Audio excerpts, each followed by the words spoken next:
Hi, everybody. Paul Schmidt from the Green Spa Network here. I just finished a great hangout with Debra Duneier from EcoChi, and we happened to start this video in the middle of her opening remarks. So bear with, a couple minutes in, we'll provide a proper introduction and enjoy the video. Friendly and lead. And on the other side, I have all of this knowledge about purposeful arrangement of interior spaces. And putting this all together would be something, really fabulous, but maybe confusing. And so I separated them at the beginning, and I would offer green services to my clients or feng shui, classical feng shui services and design services on the other end. But what happened was there's a pretty famous journalist who lives in Manhattan, and she asked me to come in, and she asked me to uh, do feng shui for her apartment. And when I went to visit her and meet with the architects, I was walking around the space, and as we walked around and toured together, which often happens, people start telling their story. And she said to me, Deborah, I'm very sick, and nobody knows that. And my family does not have a history. I'm an athlete. I've always taken good care of my body. I believe it was caused by my environment. So please do feng shui for my new apartment. And I'm saying, feng shui, yes, that will support this person and I can help her. But I really need to introduce her to the ideas of what are the products that you're using in your interior and how can that impact your health. And I realized I cannot separate all of this knowledge that I've accumulated. And the most holistic way to deal with an interior space is by blending both the eco and the chi together. That is what I love about you, Deborah. And let me stop for a quick second here because I think there was a little bit of a glitch at the start. It was my fault. But I'm pretty sure that folks jumped into this in the middle of your speaking here. So Okay. what you're joining and what you're listening to right now is a hangout with the Green Spa Network. And today we're speaking with, well, my name is Paul Schmidt, excuse me, and I'm the executive director for the Green Spa Network.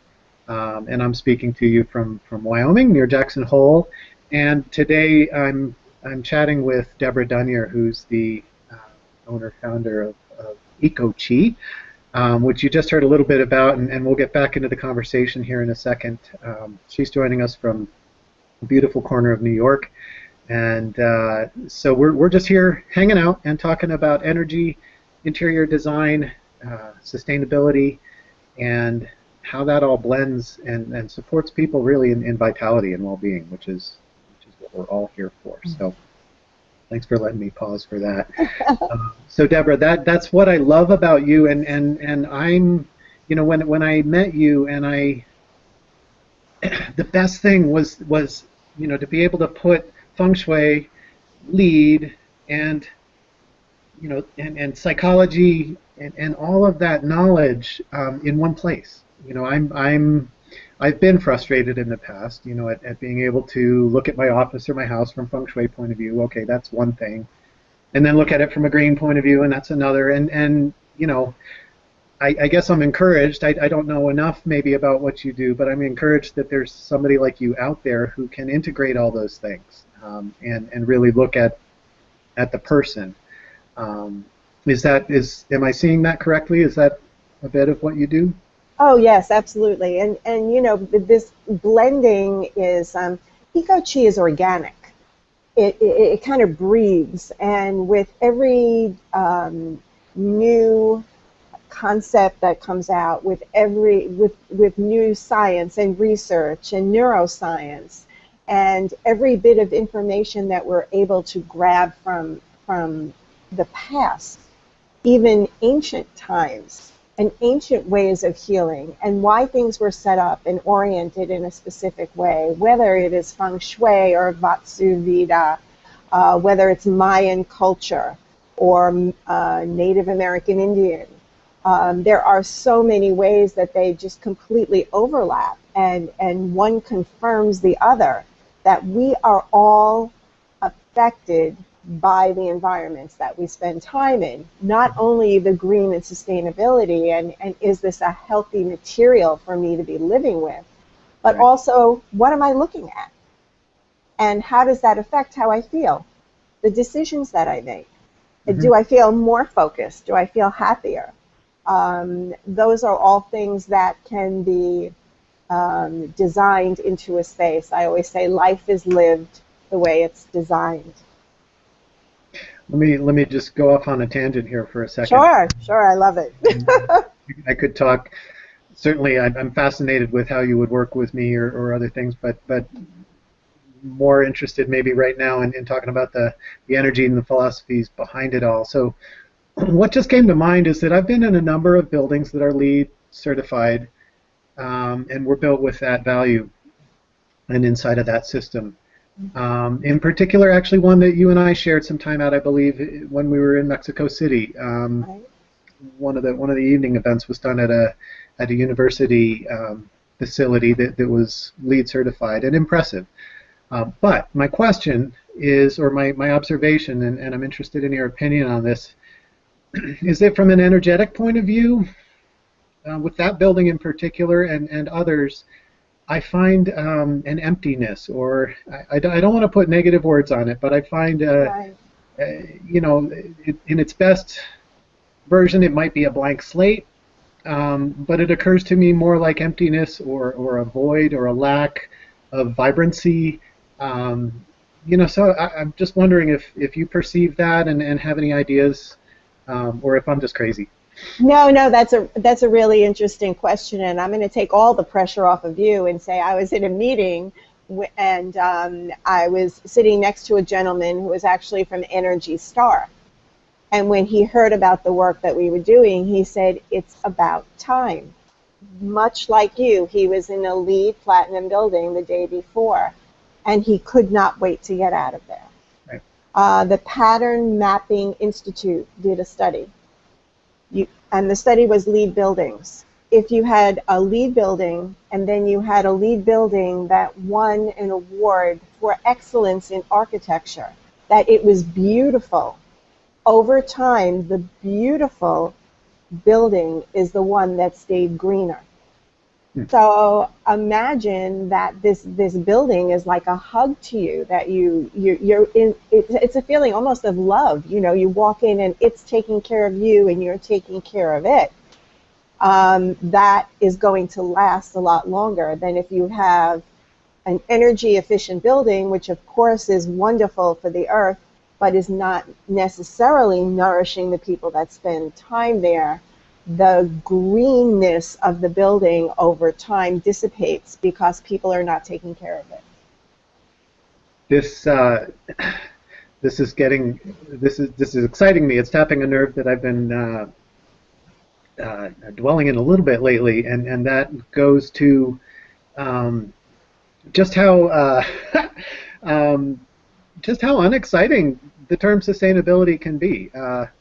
And I don't mean to, obviously I'm here with an organization that promotes sustainability, and so I would want to be generating enthusiasm around that idea. But, really, there's so many challenges to it, and I think we'll see if these connections hold up, but talking about the LEED approach to sustainability, it's very,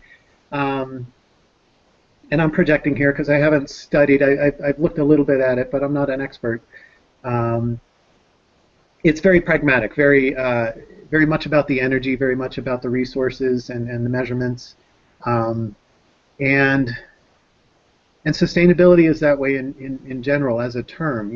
The idea is the reason it's unappealing to me is sustaining seems like hanging on to something. It seems like a static stasis, just getting to a point where, okay, it's sustainable. Let's like hold our breath and everything will be good. It has that kind of energy to it, and I can see LEED fitting very, very specifically in with that kind of thing. But where I find the compelling work might need to be done is, and where the leading edge of sustainability is moving is much more towards the idea of regeneration and the idea of taking our place in the system, and instead of holding ourselves separately and saying, oh, we have to minimize our our footprints, and if we get to 0 carbon, then great. You know, to me, I don't think that'll ever work. You know, and a lot of people feel that way as well now, I think. And so it's more about, hey, what can we bring back here? How can we participate in the system? But relative to this conversation, if I'm not confusing everybody yet, it's that energy. You know, so a LEED building might be built with fantastic standards, but as we bring it into the space that GSN operates around well-being and vitality and oneness and abundance, you know, LEED isn't going to do anything for that. Not like that's a problem, but then you have to build in that aesthetic beauty, that sensibility, and those other pieces where the energy comes alive, and that begins to really feed and fuel wellness. So I'm not sure what I'm saying. Go ahead. It's always so much fun to be with you. Let's just say that. Yes, I'm LEED trained, and my staff is LEED trained, so we're very, very familiar. So when I first started the business, I would walk. I'm offending you with Oh, no. not a judgment. Yeah. But I would walk into a space and I would say, oh, this might be a really, good space to certify as LEED. There were other objections, not just about the fact that maybe it might not be a warm environment, or people may not be able to necessarily focus there or be creative or feel optimistic, and all of these things that have a lot to do with energy. But they would push back and say, I'm not hiring a third-party verification, and they're going to come in here and they're going to charge me, and LEED's going to charge me, and this is going to be, I just don't have it in the budget. Right. And that was also objections that would come up. And I think that really that's why I created the EcoChi certification. It was because I had clients that would say, no, forget green. I mean, just like out and out. And I would go, no, don't forget green. Let's do what we can, and let's tell the story. And so we would create 18 customized guidelines, which is unheard of in the certification world. But EcoChi is organic. And why should I make a whole bunch of rules and regulations that must be followed when tomorrow there might be something better? Or when this project may not be able to do that because they have budget limitations, or they're leasing the space and they have no control out, of how the energy is received. They have regional issues due to weather or something like that.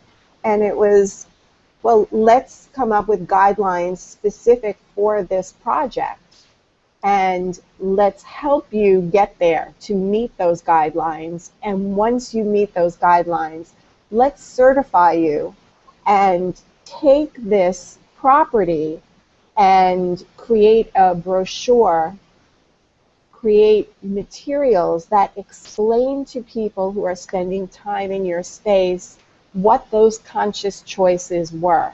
Mm-hmm. And what you're looking at is so much more than just a beautiful space, but it's a space that really thought about your experience, and the experience being very different when you're in a spa versus a restaurant versus an office. Mm-hmm. And those energies and the energies of the space need to be mapped out over a floor plan or a site plan to see what's going on there, what went on before, what is the history of that land. Were there Native American Indian wars? Was it a burial ground? What happened there? Because all of that residual energy kind of sticks, and you've got to work with what's there. If you ignore it, it's a really bad decision. I'm getting shivers. I've spent time in my career as a consultant and done some development work with spas, and so I've got a closet over there full of blueprints and whatnot, and elevation drawings and architectural drawings, and I just got really excited about imagining another layer on those blueprints for energy, and or various layers for past, present, future energy intentions and whatnot. Mm-hmm. you know, it's always fun. The architectural drawings are fascinating from maybe more of that pragmatic kind of maybe lead sort of focus point of view. Um, but then, you know, an architect will always create a wonderful little model with glue and toothpicks, Right. and you know, or do their drawings, you know, and put people in it and start to put energy and happenings and stuff in it, and trees and things. And I don't know, I'm resisting making a judgment there, but there's so many more layers and important layers to what you pay attention to um, in that design element that don't show up in those drawings or blueprints in the standard world at this point. But maybe they do. I mean, how do you work with that? How do you map the energy and express or align with your clients and their builders or whoever else is involved, designers, workers, you know, It, around how you want to deliver on that energy? it's a really interesting question, and quite the answer quite complicated. You know, if we're working with a group or a team, I remember doing a project in Manhattan where I'm working with people that have been in construction in New York City for decades, and all of a sudden this eco-chi lady comes in and starts talking about energy and curving walls. And I remember the architect coming to me and laying out the plans, and he says to me, "Look, Deborah, architects love straight walls." Yep. And I'm saying, excuse my language, but that's a lot of bull. I Yep. mean, take a look at the best architects that ever were. Take a look at the churches in Rome and what you're going to find in places all over the world. There are curves, and energy likes curves because when you have sharp points pointing at you, it's called a cutting chi, and it's almost like rapid moving water in a way, if you can think of the energy like that, just coming right at you. Mm-hmm. And the curves will kind of just slow it down and create an atmosphere where people feel more comfortable. I love Uh, that. You're giving me flashbacks to long conversations with the owner, the guy writing the check, and the builder, and the designer, and you know, we're fighting for eggs, you know, in the ceiling that are all curved that have, you know, backlit, um, and you know, the builder's going, well, that's going to cost $30,000 an egg, and the owner's going, we can't afford that, and the designer's going, but it has to be that way or it's not beautiful. And yeah, yeah, so value engineering comes into play all too often. Uh, it, it's really interesting, Paul, because from my point of view, Eco-Chi is for everyone. Supportive environments are for everyone. I don't care where you live. I don't care if it's a hut somewhere. There are messages that you are receiving. Something I always say is, you know, the advertising business is alive and well. It is out there, and they're making tons of money. And why are they making all this money? Because it works. And they are sending us messages everywhere. Our computers, our phones, you know, in a theater, watching a ball game, wherever you are, there are messages. And they know how that influences us. So I say, what are the messages that you are sending to the people that spend time in your spaces? What are those messages? And many times the messages are opposite of what the goals are of the people who own and manage the properties. So it's about consciousness and knowing and understanding that every selection that is made makes a difference in the experience of the people who spend time there. mhm. Oh gosh, all kinds of things going through my head. You know, I'm experienced. Kate and Jessica and I, the GSN staff, were actually in a at the Cliff Spa at the Cliff Lodge at Snowbird in Utah um, last week because we were there for a conference, and it's actually a building I used to work in, and it's an interesting space because the first word that comes to mind for most people is bunker. And we're talking about a 13-story building with 500-room hotel, basically, um, and 3 restaurants and the standard amenities you'd find at a resort. And it's all cement, and because of the environment and the avalanches and whatnot. So, but oh gosh, I'm going to go down a rabbit hole. But it was built by an owner, a gentleman, Dick Bass, who's no longer with us, bless his heart. But he was one of those micromanaging kind of owners, and he's also a guy. And when I use that stereotype in this case, I'm talking about a guy who doesn't necessarily have really savvy design palette in his mind or skills. So it was a constant headache for us, to try and do beautiful things with a resort when he had a different color palette and a whole different idea in mind. But I'm going to drive towards something here with respect to spas and maybe some ideas that you might have for how spas, how spa directors and folks who work in those environments, again, with all those things, because they're not in control of so much, but little things that they might be able to do to improve the flow of energy in their space. So where I was headed is that one of the things that we did, and part of Dick Bass's vision that I really loved, he built this hotel in 1986. It opened in '86, and he at the last minute converted the entire top floor of one wing, top 2 floors actually, into a spa. It was designed as hotel rooms. And so that conversion was interesting. But his vision very early, I mean 1986, to build a 25,000 square foot spa in a hotel in the U.S. Wow. was fairly unheard of. He got the influence from folks over in Europe where that was much more common already.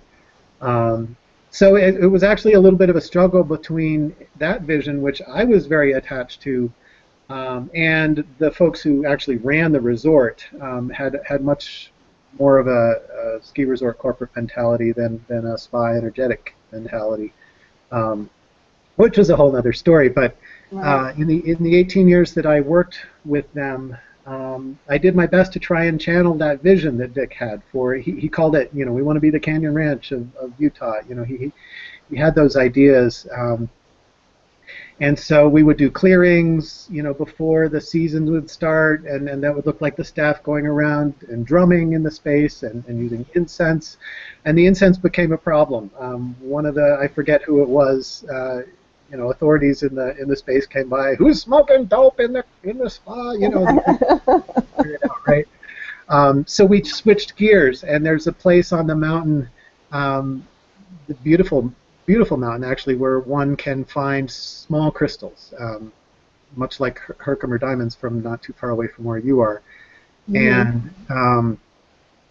And so we shifted from the unappealing to some sage burning to crystals and started giving them with a little bit of ceremony, nothing too scary or formal, to our staff. And one year we ended up with crystals in the corners of every spot, every physical corner of the building, as well as in each of our treatment rooms. And we felt shifts in the energy that way. So I have my own ideas around that as an energy healer and whatnot. But I'm just curious, what do you think about what we were trying to do there, and how or why that worked, or and again, how can people who are in spas now elevate the energy in their spas in practical ways like that?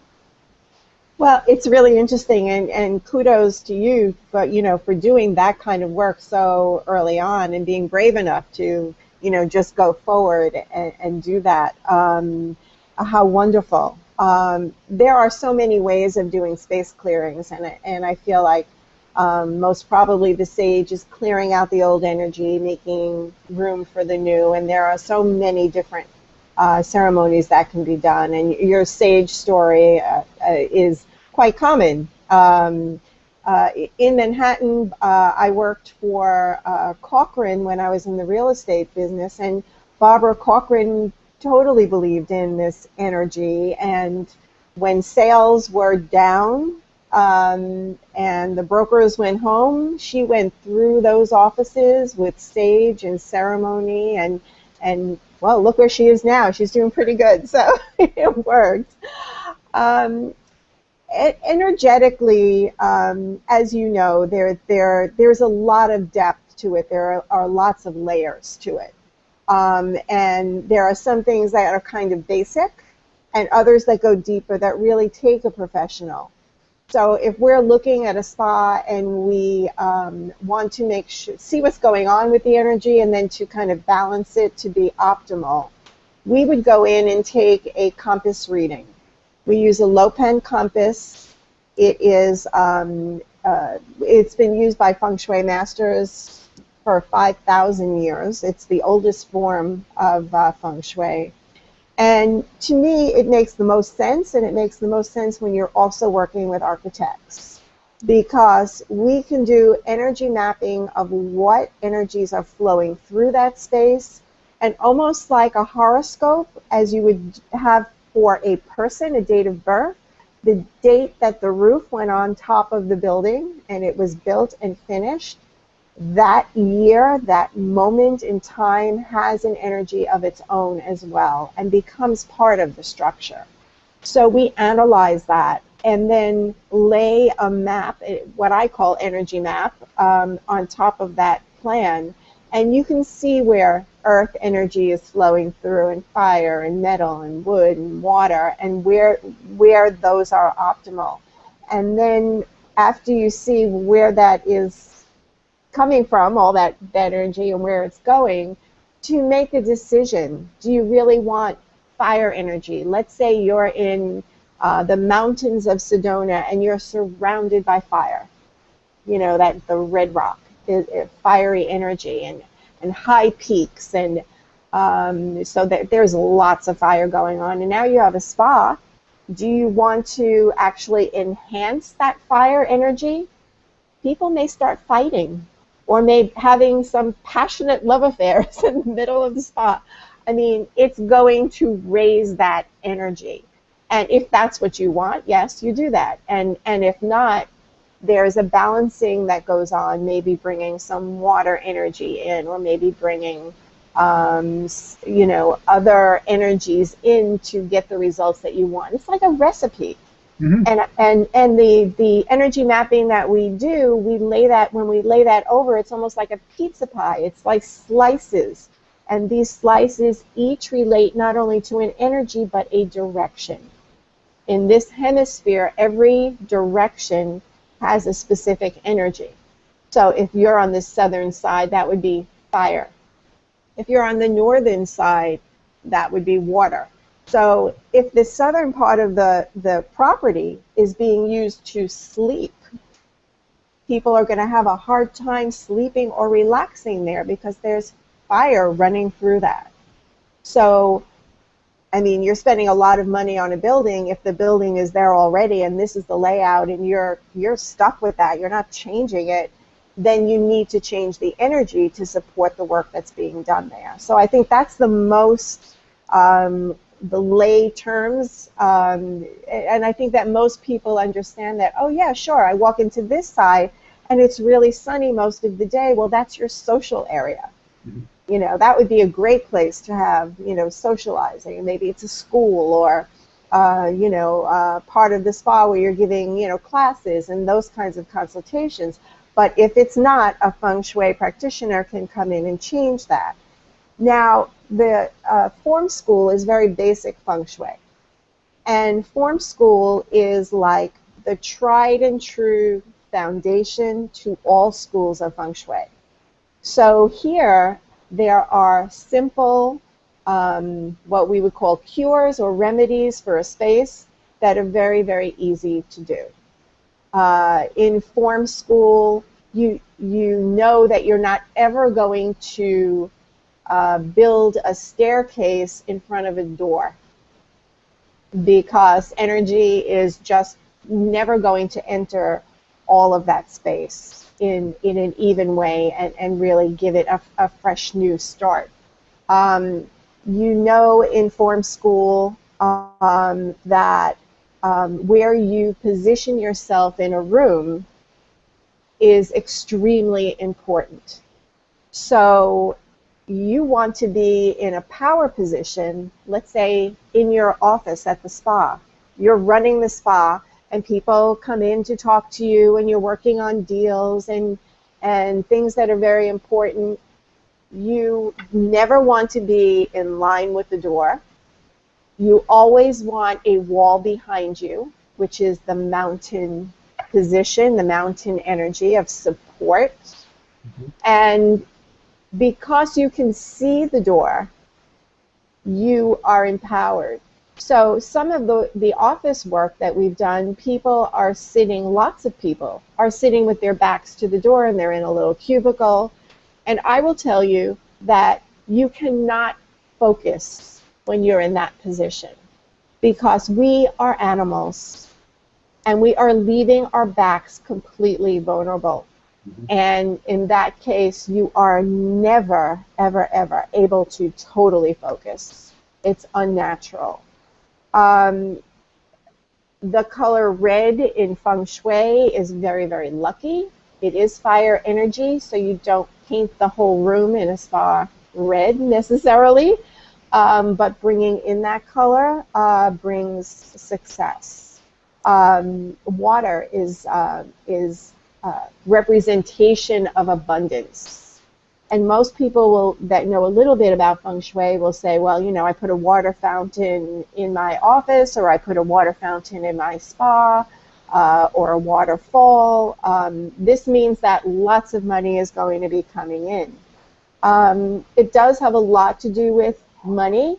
It represents money, but it also represents abundance in your life. I mean, you and I know it takes more than money to live and thrive and live a really fulfilled life.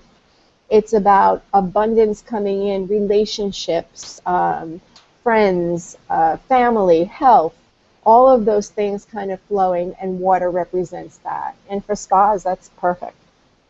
So finding I'm taking notes or looking forward to going back and listening to this.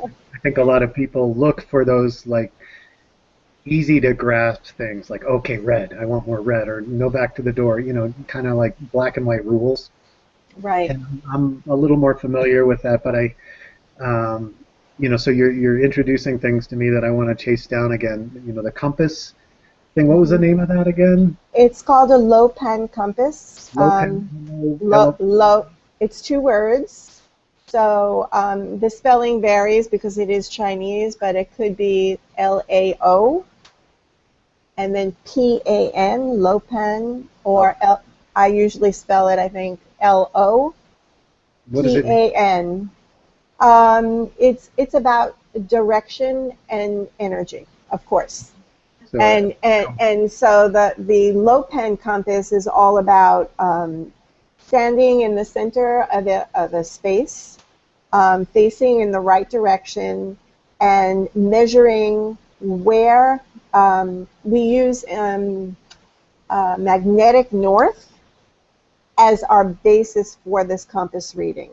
And okay. the reason why we use that is because magnetic north, I mean, that's what rules our lives, right?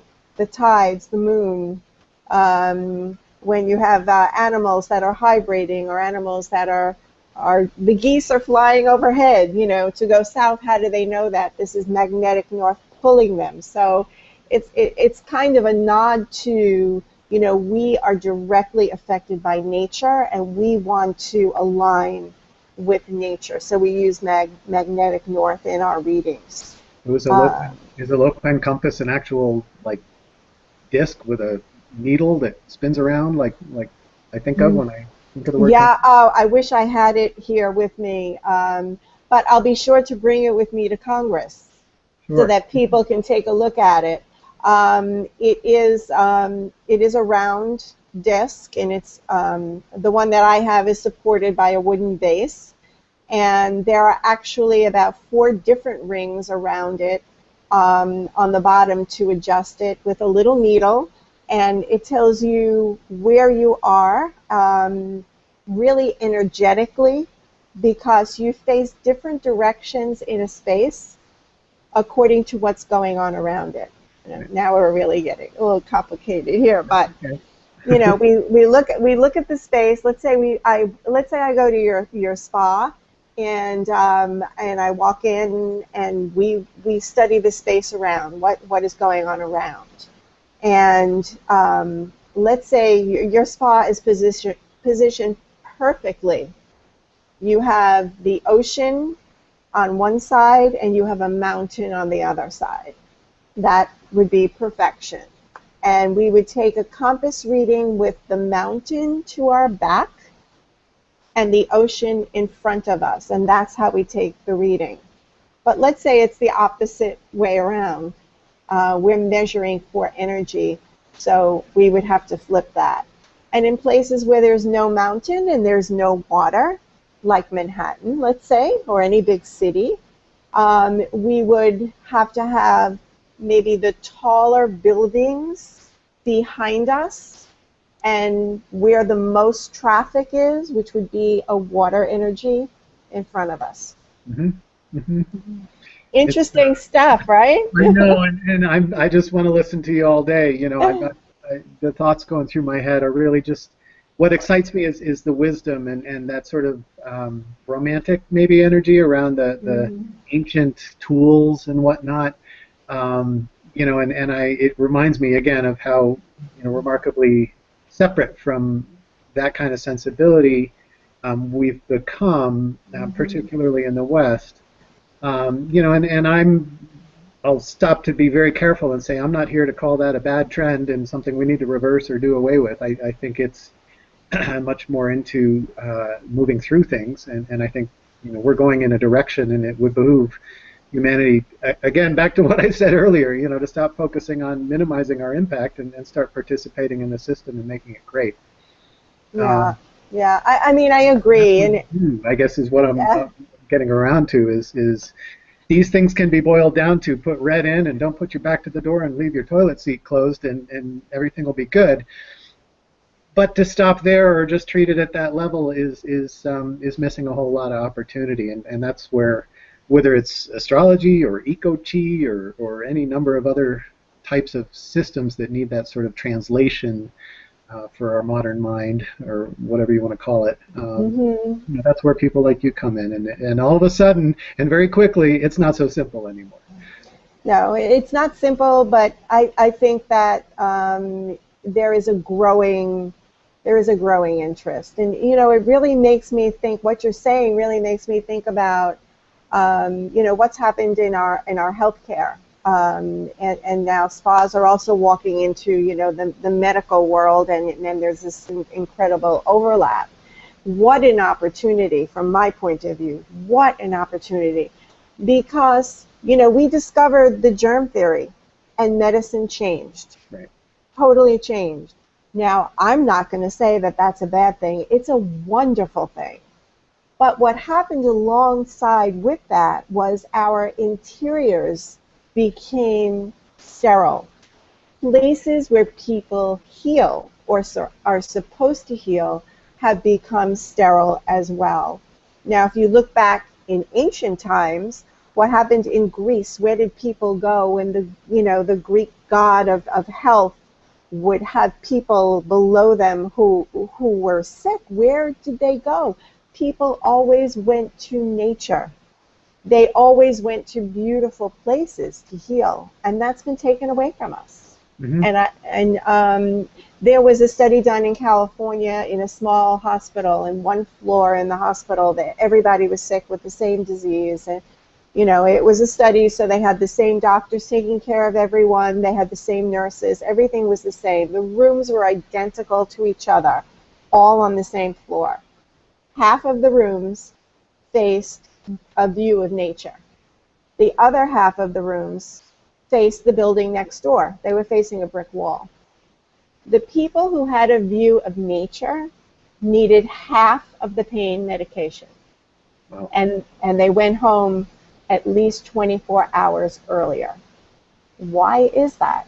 Who needs so much pain medication when your body is creating morphine-like chemicals on its own, just being in natural beauty.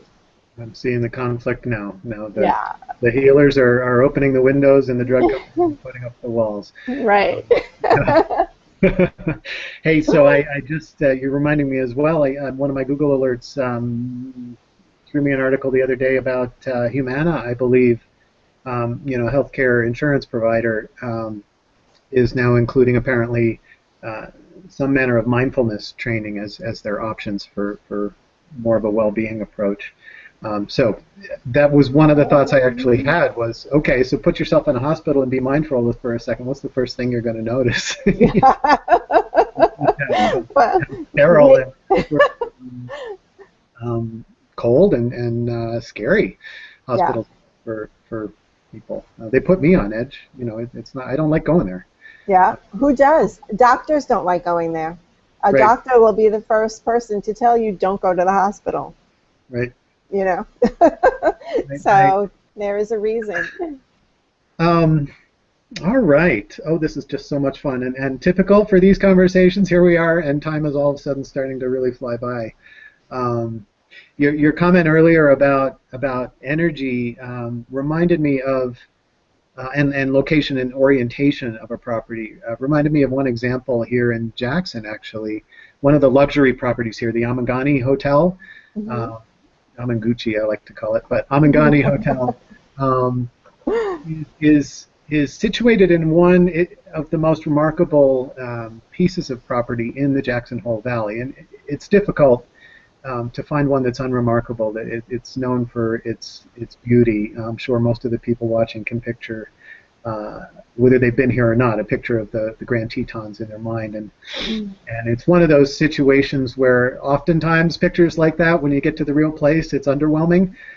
Jackson Hole is one of those things where it's everything you see in the pictures and more. And so the Amangani Hotel was built on a bluff with an unobstructed view of the Tetons. Wow. And so just incredible yang energy, just in your face. And the developer, I don't know who off the top of my head his name, but he didn't want that energy. He recognized that if he exposed his hotel and his condos um, to that, it would be out of control, Right. And so he built a hotel on the other side of the bluff, facing, in this case, more south. And facing the Snake River Range, which is much more subtle and off in the distance, and much more the layers of views that you get, more of an ocean kind of energy. And he did that on purpose. And as I was touring the property and talking to some of the folks around it, they said that that's one of the things that owners, or potential as they're selling their real estate, are like, well, why didn't you put it viewing the mountains? I want to see the mountains, and they have to go through that whole explanation the whole time. And I don't know why I'm sharing that. Just it's interesting to see how these kinds of energies have shown up. And that hotel was built, I'm going to say, at least 30, 40 years ago. So Yeah, yeah. Well, I definitely understand why a choice like that would be made. Especially, I don't know, I'm not familiar with the layout, but where the rooms are, where people are going to rest, it would be much better to have that in the area where there is a view of water, or you have some of that water energy, as water energy is, it's like the deepest part of the ocean. It's dark, and it is a place where people go when they're kind of going within. So if you're going to have a restful night's sleep, and if you're looking to kind of like calm things down from the fire around you, I definitely can understand why that would be a choice. yeah. Now, I also understand the real estate end of it, and developers saying, oh my God, look at these views, So it would be nice to have some kind of combination. And also, something we didn't talk about yet, Paul, is that, different people have different energies, and different things are going to appeal to those energies. And over time, that also changes because every time has an energy. So, so it's great to have a little bit of both or something that balances it all together. So fascinating. So fascinating. Here's one for you. Sure. So we were talking about lead and feng shui and sort of as separate things, which is dangerous because nothing's separate. But to go with that for a second, do you feel that there's any inherent conflict or any area of overlap between I'm fighting with myself while I'm even saying it between lead and feng shui, or is it more harmonious dance for you to consider, and I might be completely off base here, but to consider more from that lead point of view, the resources and the construction and the materials and those types of energies, and then you bring in the feng shui part for the energies that flow.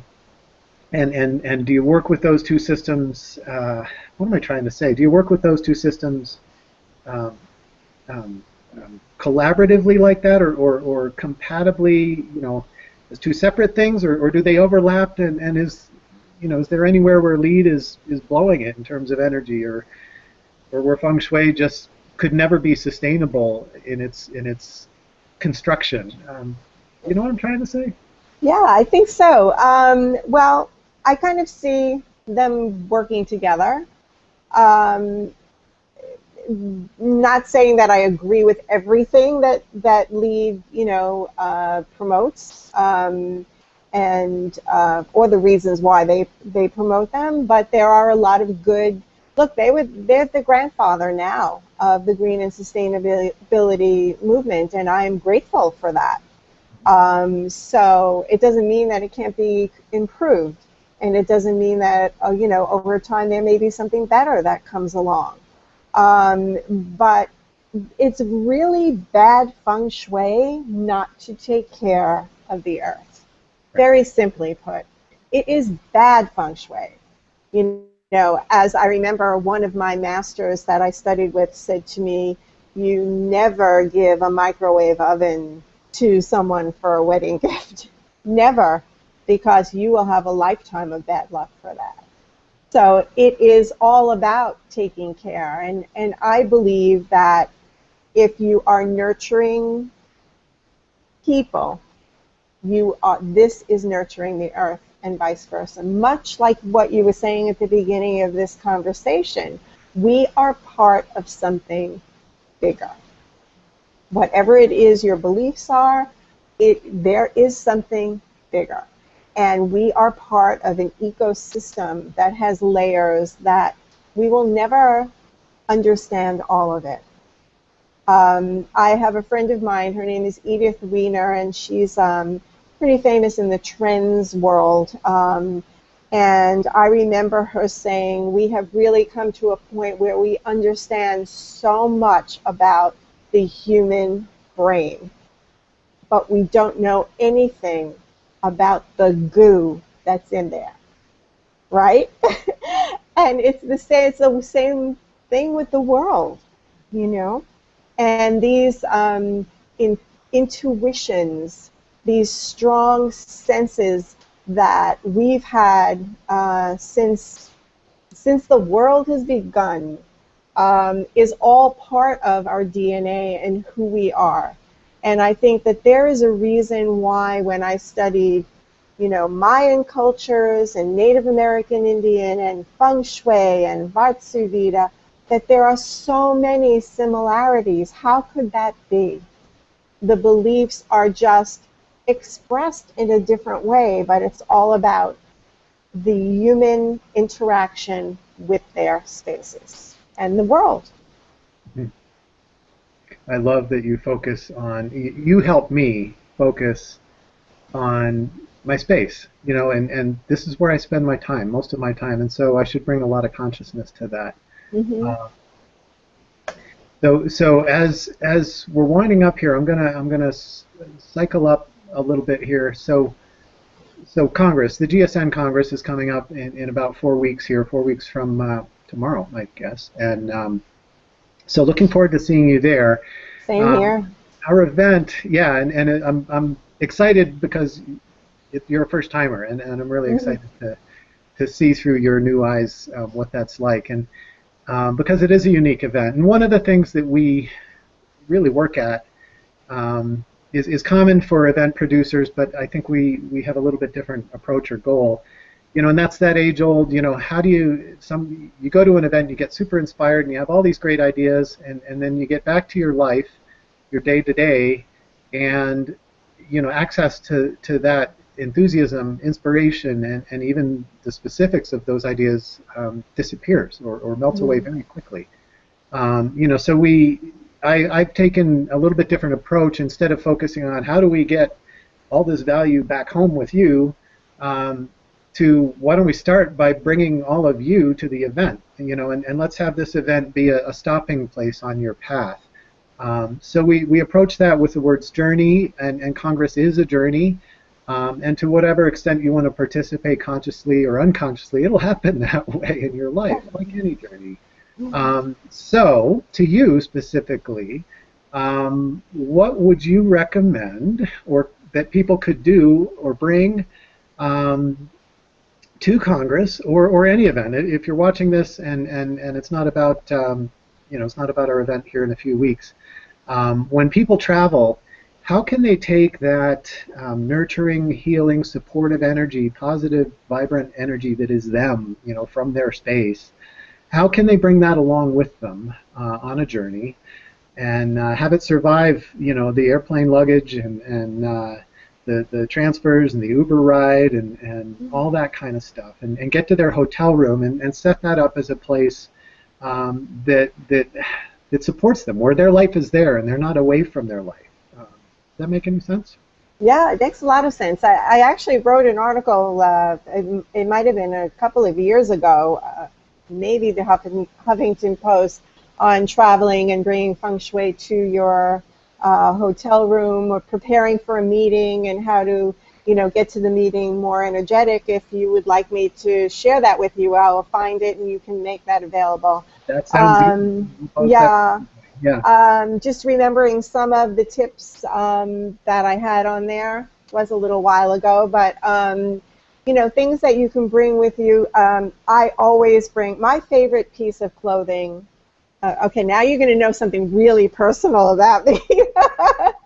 My favorite piece of clothing is a zippered hoodie. I need nothing else but a zippered hoodie, and I am the happiest, coziest, most myself person. And whenever I travel, you can check my bag when I get there.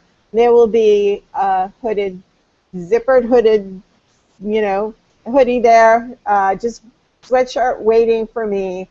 So choose a piece of clothing that makes you feel most comfortable. It might be an old pair of slippers or whatever it is, and bring it along with you.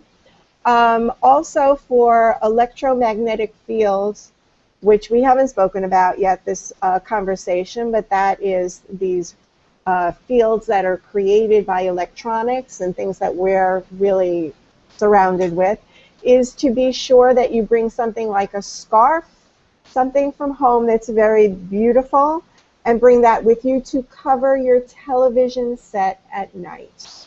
Got it. And it also gives you something that reminds you of home when you look up.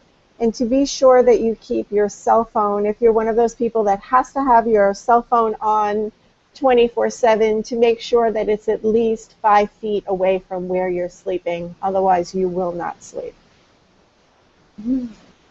Awesome. Awesome. Well, Deborah, we've come to the end of a fun hour here. So much fun time. Yeah, it's neat because we do this. Yeah. This is actually a selfish endeavor. I just can't stand it. I want to talk to you, and it hopefully provides some value for other folks here. So I really do appreciate your time, and I'm even more excited now to see this compass as it comes to Congress and understand a little bit more just by being in the presence of it about some ancient wisdom that you dance with so beautifully. So thank you for all that. And thank you. I'm looking forward to it so much. Yeah, yeah. So with that, I'll go ahead and end this Hangout. Thank everybody for being here and for taking the time to watch. I hope you gained some value out of this. And look for more. We will quite potentially have more materials, the links to past articles that we just talked about, and whatever comes out of Congress in a few weeks, we'll do our best to capture it and provide that for any kind of follow through here. So thank you so much, and have a great day, everybody.